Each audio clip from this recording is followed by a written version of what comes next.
There's a rush on at the Serious Fraud Office. Mayors Phil Goff and Lianne Dalziel have both had their electoral donations referred to the SFO by police.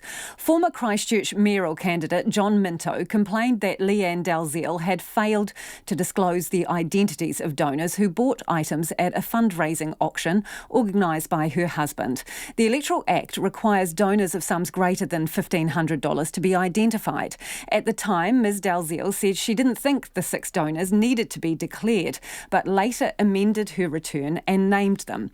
Mr Minto says we need to change the way we fund campaigns, and he's pleased to hear the SFO is now involved and that his complaint is being taken seriously. Well, I was really concerned that on her return she lists a donation from her husband of $41,000 and says that it came from a fundraising auction, and that her husband had collected the money, and that was the donation under his name, and that it seemed to me that was wrong. That it would be very surprising if nobody paid more than $1,500 for any of the auction items. $1,500 is the level at which they have to be declared in your expenses return, and so I felt that it looked like this was skirting the law, and I raised that publicly, and subsequently the Mayor went back and amended her return and named 6 people who had donated more than $1,500 to her campaign. Given that she did go on to declare the names, though, hasn't she tidied it up?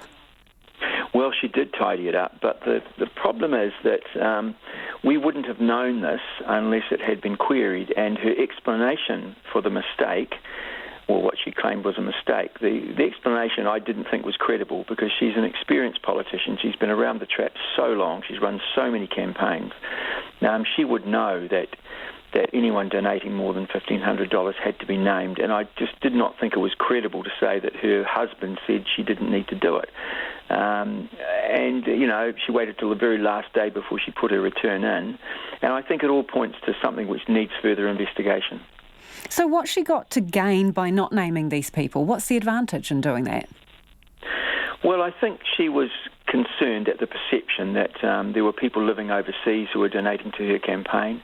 And if you look carefully at the 6 people, there are links to issues of serious concern to people in Christchurch. For example, early last year, the Christchurch City Council bailed out the Christchurch Adventure Park. That was the park that was damaged in the Portals fires.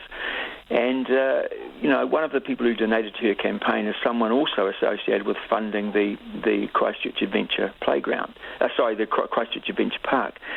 And, there are serious concerns in Christchurch about the amount of money that's being given to property developers in the central city. They get about $15,000 handout from the council for every unit they develop inside the 4 avenues.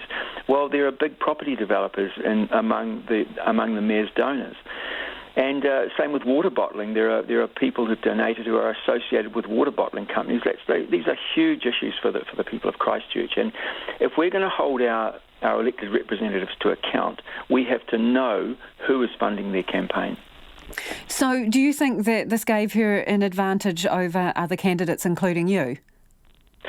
No, I don't think it did at the time. But I think electoral law in New Zealand is incredibly weak, and people only have to name their big donors 55 days after the election. And I think people, when they vote, should know beforehand who is funding this campaign. In Wellington, that became really important last year when you had Peter Jackson providing huge funding for Andy Foster's campaign. It was and it was good that became public before the election, so people know who is funding that particular campaign. It's important for voters to know that. But the law didn't say, the law said that Andy Foster could have kept quiet about it until after the election, and I don't think that's good for democracy. We need to know who's funding these campaigns. So do you think the problem is with the law as it stands, or with people's compliance with the law? Well, in this case, it's people's compliance with the law. And even if somebody inadvertently puts in a false expenses return, they are still liable. They can still be convicted and fined. If they deliberately put in a false return, then they're also convicted, but the penalties are more severe. So the existing law is being skirted in this case, but the electoral law is very weak. And I think if we know one thing, the one constant in politics is that our national politicians and local body politicians are always trying to hide, or almost always, trying to hide the names of their big donors. They don't want us to know who's funding their campaigns. The SFO has the file now. It hasn't confirmed yet whether it will investigate. What do you want to happen? What I would really like out of this is for the Justice Select Committee, which is hearing at the moment submissions from people, I would really like them to wake up to what's happening and to wake up to the public concern. The problem over the years has been that National and Labor have tended to write these laws to suit themselves, and both of them are hugely dependent on big corporate donors. So there's a tendency for them to, if you like, screw the scrum to suit themselves. And I think it would be really good if the Electoral Commission was able to step in and say, look, there's massive community concern here. Let's get some really robust legislation in place